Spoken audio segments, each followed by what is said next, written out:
Is the AK the ultimate apocalypse rifle?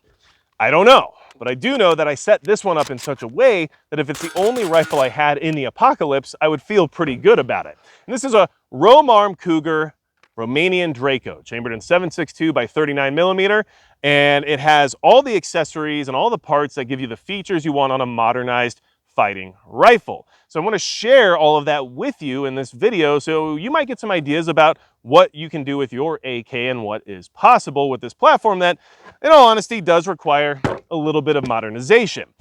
Now, I'll have links down in the description as well as in the pinned comment that will take you to a build, parts, and accessories list where there'll be links to take you to all these different features we're going to go over here. So that way, if you're curious about them, you can find them that way. So make sure you check that out. We will also talk about some of the practicalities around the AK platform towards the end of the video, because there are some things that I want to address regarding preparedness and some of my concerns while running this platform, which I have done for quite some time now, more than a year.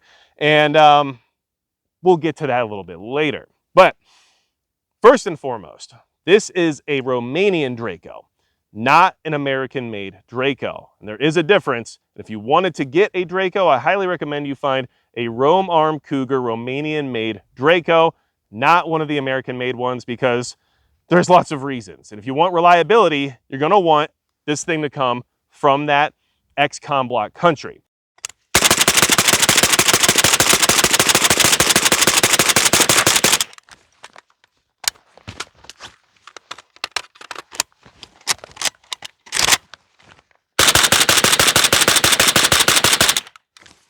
So we'll go from the back to the front. We'll go over all of the accessories and parts that made this modernized, feature-rich DRACO possible. And I'll give you any of my concerns or issues I've had with any of the accessories or parts throughout the process of owning this rifle. But what I will say is that, first off, yes, it is a Form 1 SBR, so it is a rifle. And second off, it has been utterly reliable. I have had zero issues with this particular AK, and I've even tested it out here in -30 and -40 degrees Fahrenheit in order to verify whether or not it would be better in the cold than maybe an AR-15, and perfectly fine, of course. For all intents and purposes, it seems to be. So it's a very good, reliable rifle. I'd have no issue defending my life with this particular gun.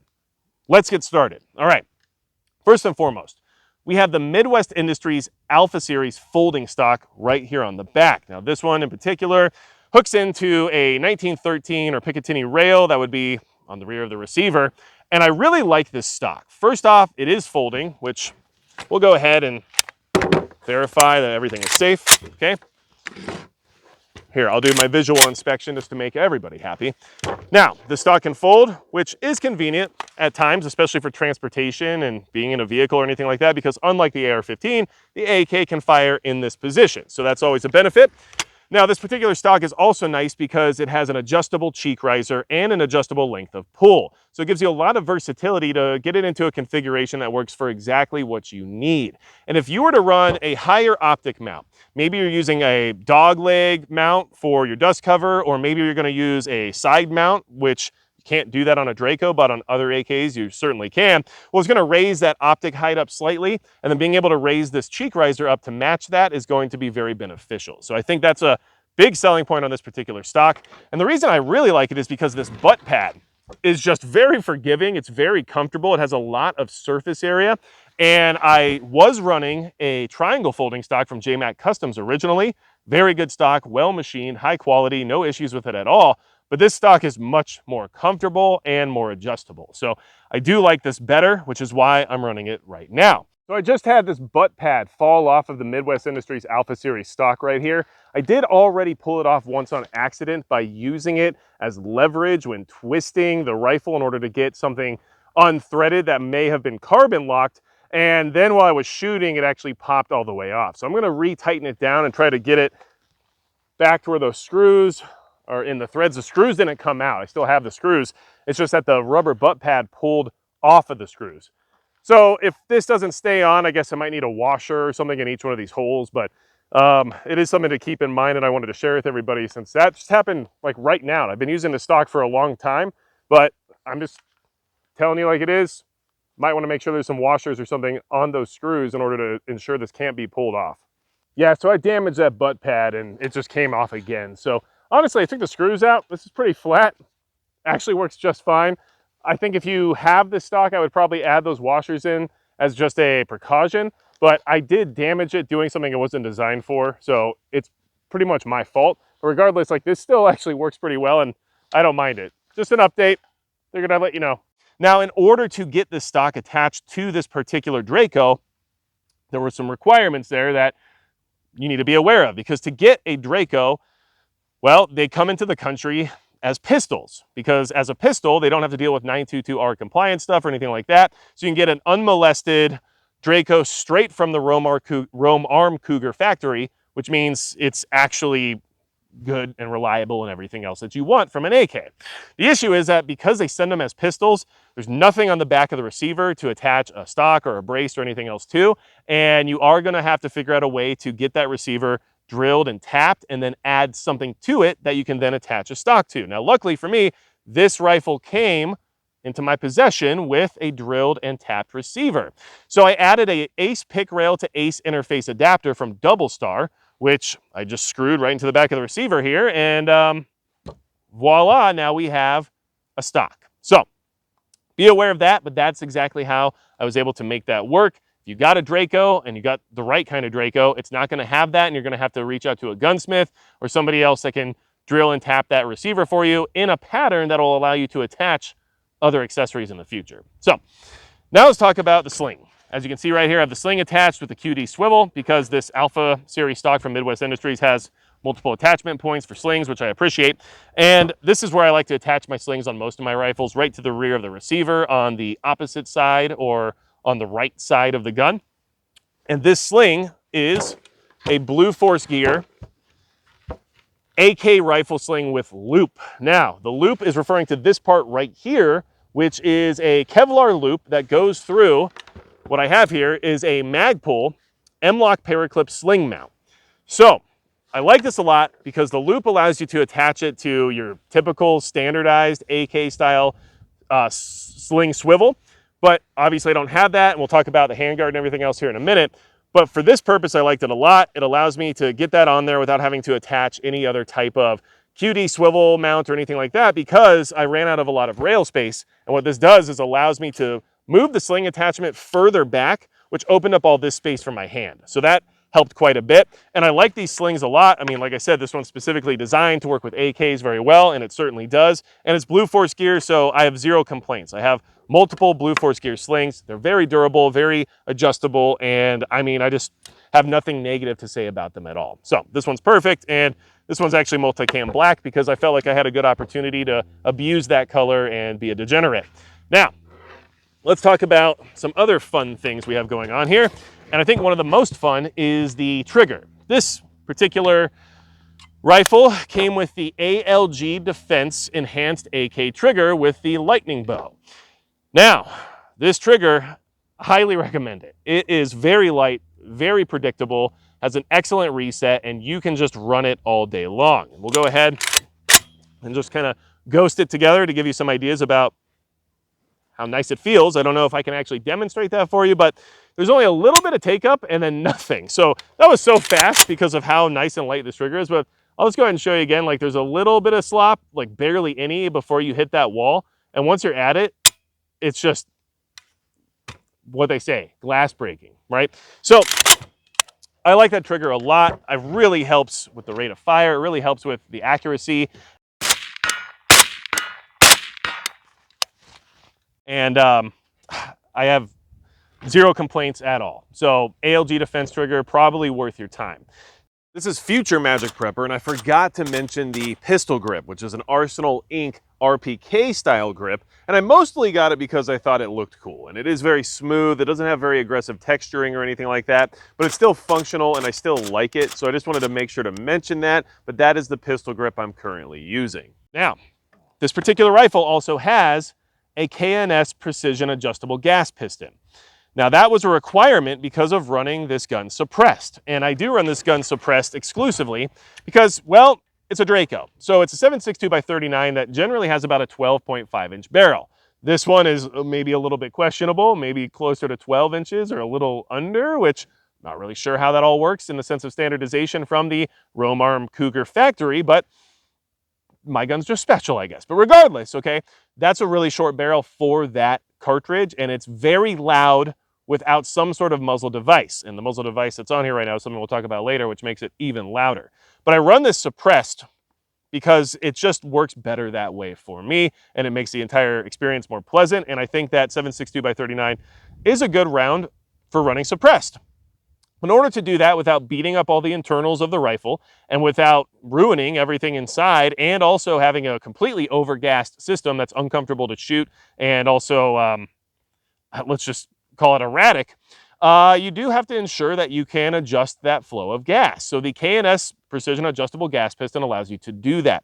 And now there's no issues at all running suppressed. I can adjust it in such a way that I either run it unsuppressed and I can get full reliable cycling, or I can run it suppressed and get very reliable cycling that won't cycle if it's no longer suppressed.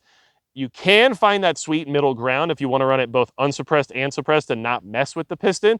But unfortunately, if you do that, it's still going to be way overgassed when running suppressed, at least in my experience, which means you're putting additional wear and tear on your parts for no reason. And since I run this dedicated as a suppressed rifle, I just leave it in a optimized suppressor setting, so that way it's doing all the work it can to lower that back pressure from those gases while also still being reliable. So I think the K&S Precision Adjustable Gas Piston is a very good idea. And the particular model I needed to use for this full-size Draco is the AGP A7. So just wanted to mention that. And like I said, that parts list will be in the description as well as in the pinned comment. So you'll be able to easily find all these things without having to remember anything crazy like that, all right?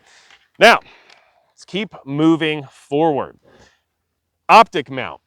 I wanted a way to mount an optic on this rifle without it being overly high and without having to replace a whole bunch of stuff and ruining the aesthetic of the rifle, and try to keep some of the original look of the gun if possible, right? I also wanted the optic to be mounted very low, so that way it was still better in the sense of height over bore and better in the sense of using it with a lower profile stock and everything else. So what I found was the Samson RSR2 Aimpoint Micro AK rear sight red dot sight mount.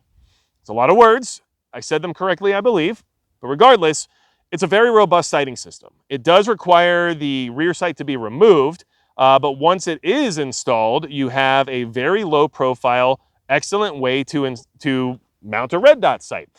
The other thing that's cool about it is that it has a built-in rear sight notch, so you still have backup iron sights in case your red dot sight goes down, which I think is very important for any electronically driven optic to have some sort of a backup plan, right? And there are some caveats to that, which we'll talk about here in a second, but the mount itself, it holds zero, no issue at all. It has been robust. I haven't had any problems with it, so I have zero complaints, and it does the exact job you expect it to do, and you can still remove the dust cover without having to do a bunch of other stuff. So I like it a lot. It seems to work well, and as long as you want something very low profile and you don't mind losing your leaf sight because you don't have that anymore, you do have a rudimentary backup sight, but not your adjustable leaf sight you're used to seeing on an AK, well, I think it does a very good job, and I definitely recommend it. Now, let's get to the optic itself. This is the Primary Arms SLX MD20. This is a 2 MOA red dot sight, and it's basically an Aimpoint, that's a real word, micro clone. So it's a T1 clone or whatever you want to call it. Here's the thing. It's a really good budget-friendly red dot sight. And I don't say that lightly because not all red dot sights are created equal. And this is one of the more budget-friendly ones, which I actually wouldn't have any issue relying on if I needed to. This red dot sight survived negative 30 plus degrees. How's that work? Negative plus or negative?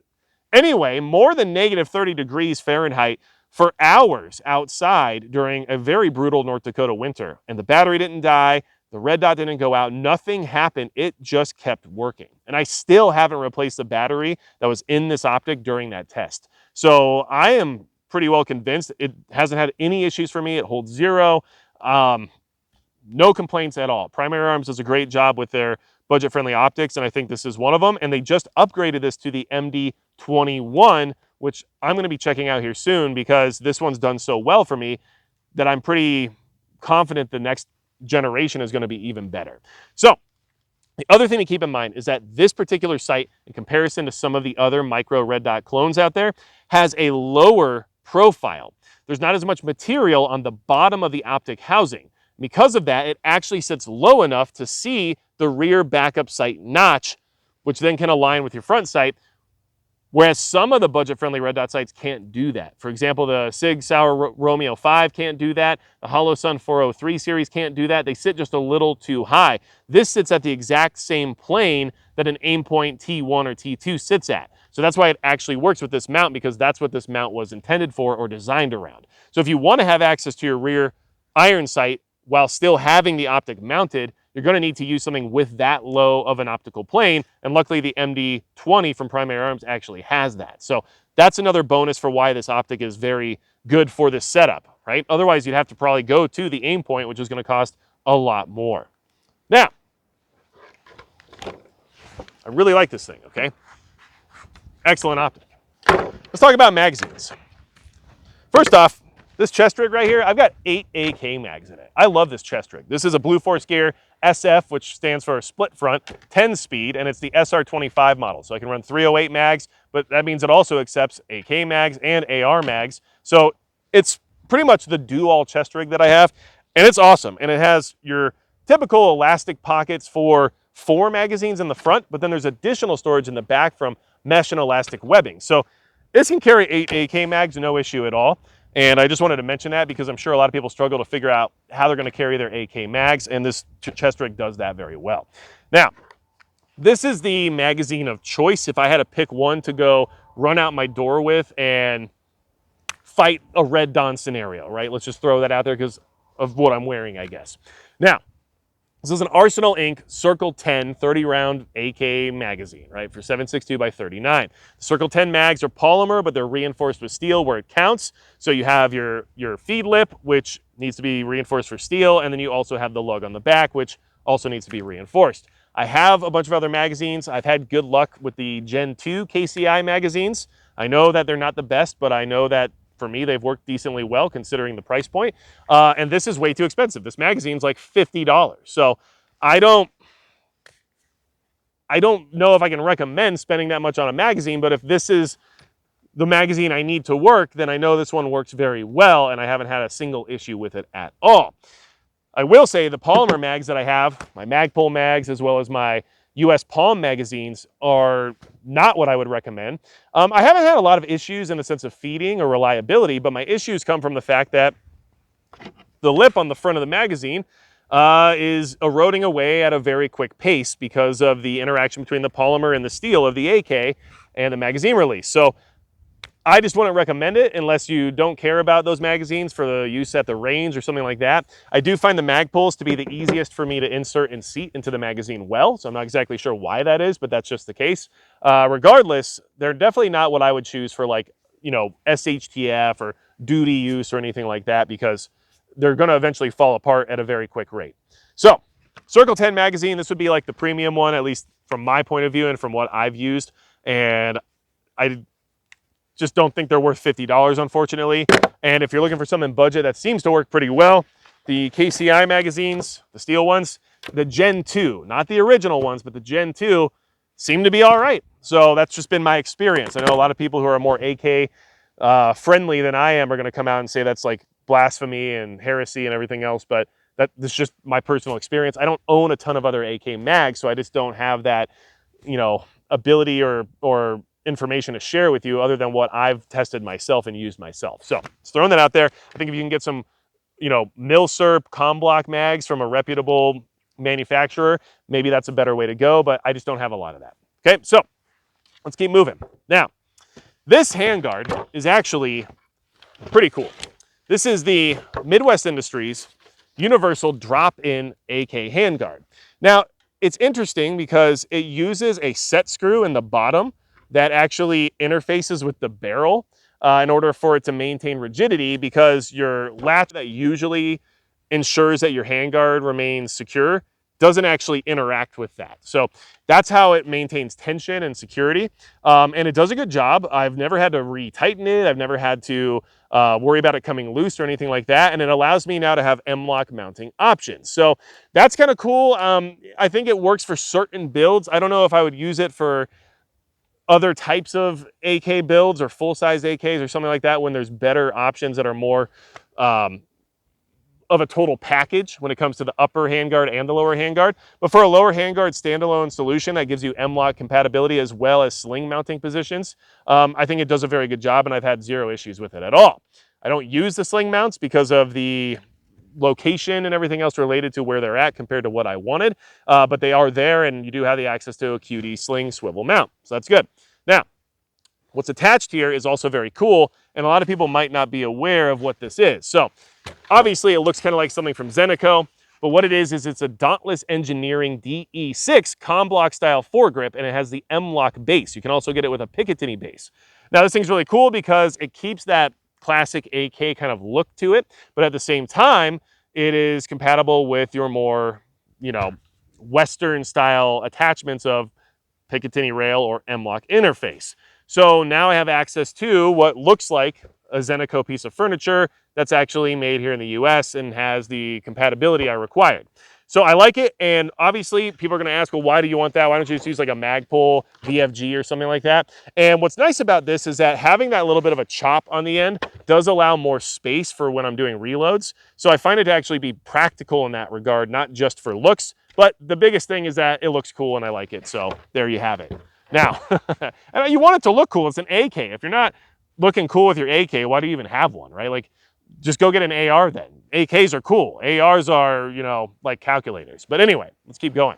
Now, upper handguard, super basic. This is just a PSA AK cheese grater upper handguard, right? But it's inexpensive and it does dissipate heat and it looks super cool. And that's it. All there is to it. I didn't want to run a gas tube style Picatinny mount or anything like that. There's heat issues with that. There's also the rigidity factor and everything else. This mount I find to be a lot more, I don't know, pleasant to use and a lot more robust, and it doesn't suffer any of those heat issues. So I just prefer this over using one of those. So I just like the way the cheese grater looks, always have, and it does have a little bit of practicality in the sense of heat dissipation. So I like it. It's there. We're good with it, okay? Now, on the other side, you gotta have a weapon mounted light, right? Like I said, this is an SHTF AK loadout. Now, I'll just address this really quick. No, there's no laser aiming module. Why?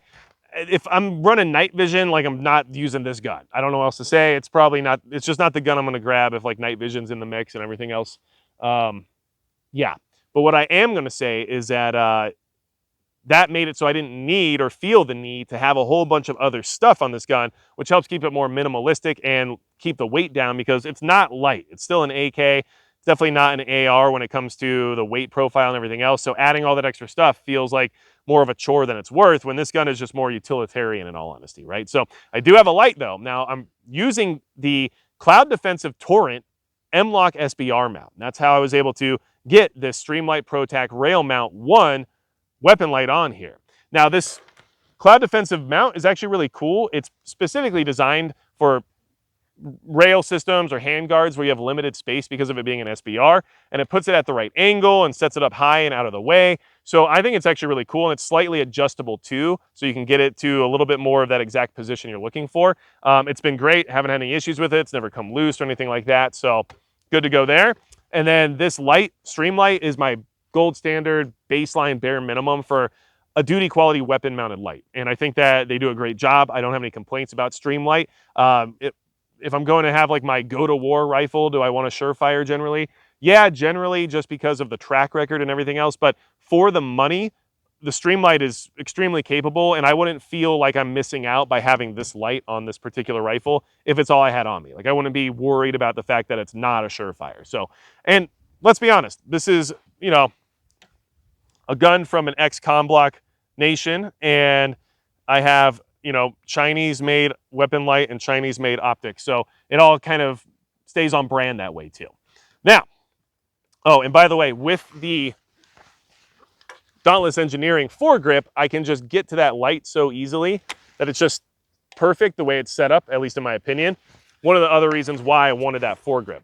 Now, I can't do it, you know, this way because that would make me a weirdo, but you can see what I'm trying to say. Why am I acting so weird? Because AKs make me feel weird. They're uncomfortable, they're not natural for me, and oh well, we're still having a good time. Now, we are getting towards the end of the rifle here, so there's some interesting things to talk about.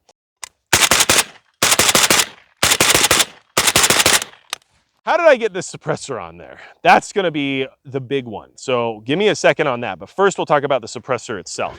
The cover I have on it right now is the Coltac Core Set suppressor cover. Now the Core Set cover, it works well. It uses like a Kevlar string, I guess we'll call it, that allows you to tie it on there extremely tight without it ever being able to melt or anything like that. It's very robust, but I will say that the cover will still slide up and down the suppressor no matter how tight you get it once things get hot enough.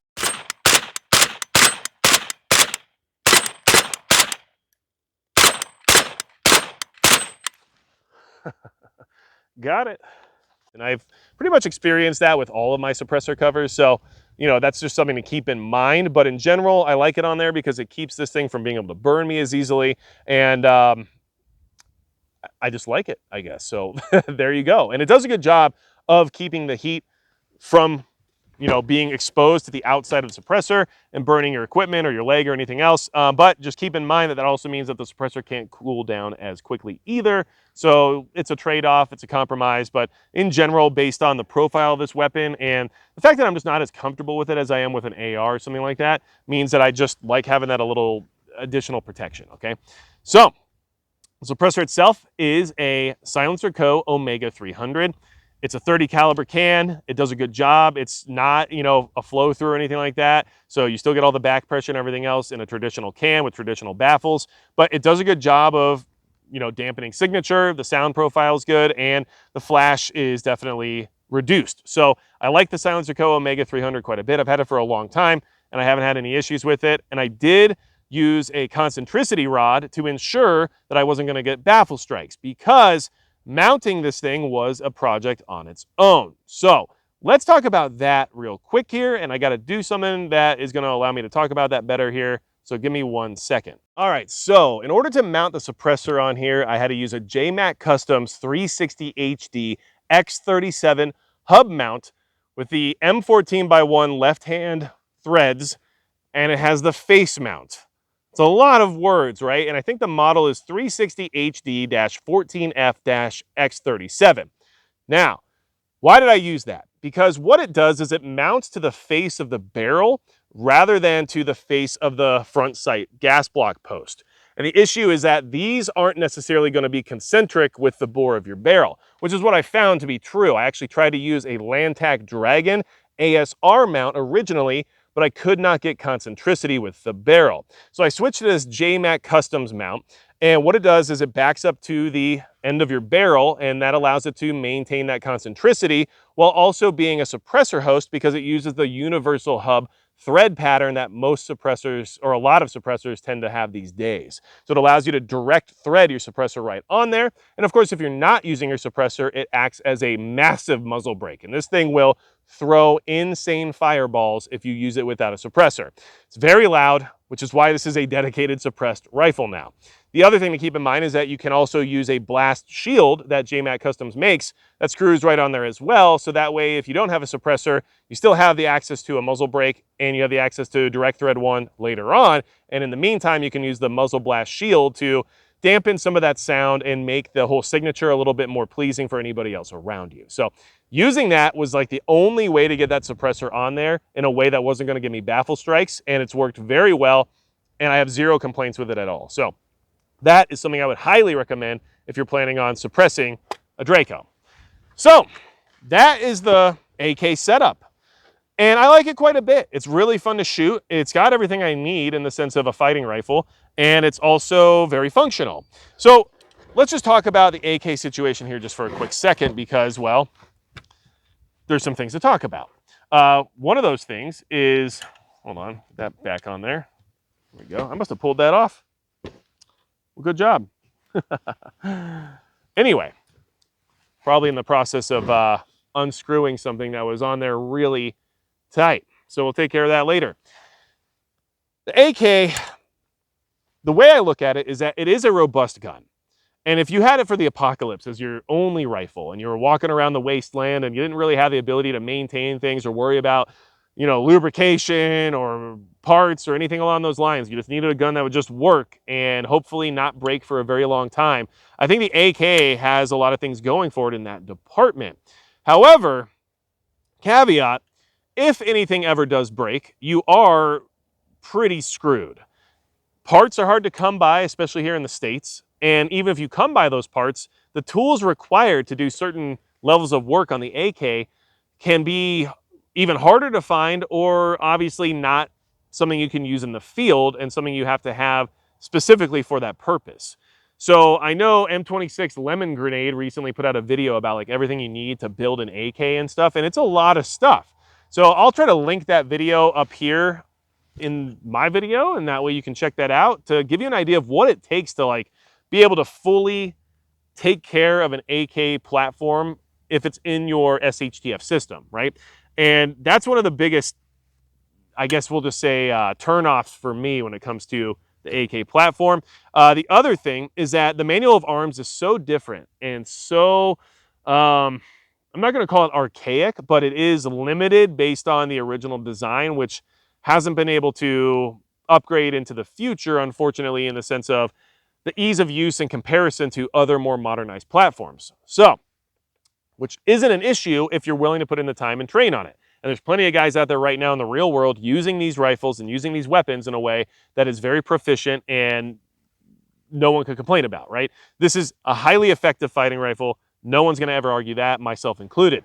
But what I would say, and this is just coming from my experience, especially for someone who doesn't shoot a whole lot, and honestly, I don't feel like I even shoot a whole lot in comparison to many others out there. And I have a shooting range at my house, and I shoot a lot more than the average person, but like not as much as I wish I could. If you were going to run an AK as your go-to rifle, the things I would consider is, first off, ammunition source. What's it chambered in? If it's chambered in 5.56, that might be a lot easier in the sense of logistics and everything else and cost. 7.62 by 39 is not so bad with cost and logistics. 5.45 has suffered quite a bit in recent years. So that's one of the biggest considerations is the ammunition sourceable, and can I keep a training regiment moving forward without worrying about whether or not I'll be able to find more at reasonable prices.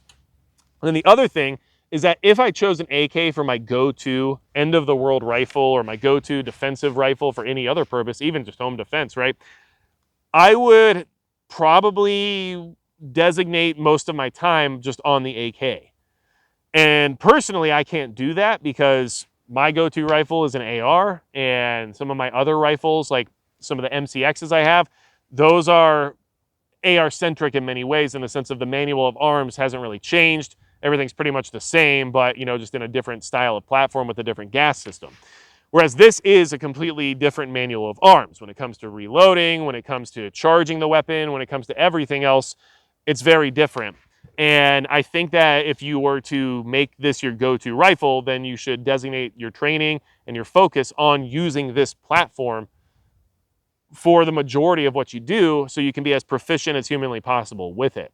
And since I can't do that, and since I haven't done that, I'm never going to be as good at this gun as I am with other guns that I own, which means, what is the exact purpose of it being in my inventory other than to have fun, right? Which is totally okay as well, by the way. You can have fun. Yes, there are things that are good about having an AK. It's a secondary platform that does really well in very cold environments, which I live in, so it has that going for it. And it also allows me to learn a different manual of arms that if ever, something crazy happened where you had to find yourself with an AK out of the blue, then now you at least know how to use it. But as my go-to rifle, I would have to train on this thing like exclusively to be very comfortable with that concept and to be proficient enough with it where I would think that was a good idea. So let me know your thoughts in the comments below. How's this build look for you? How did I do as a non-AK guy who did the best he can to ensure that this thing is functional and good to go? What other suggestions would you have made based on the accessories and parts list that I just shared with you? And honestly, I really like it. It's a really cool gun. It's a Draco, but it's a Romanian DRACO, and it works very well. It's very reliable. And, it's an AK. What more can you really say? right? So make sure you check out the links in the description as well as in the pinned comment. That should help you out a lot, especially if you're interested in any of the things we just discussed. And of course, go to magicprepper.com. There's a lot of information there and a lot of other things that you might be interested in as well. And besides that, that's going to be it for Magic Prepper.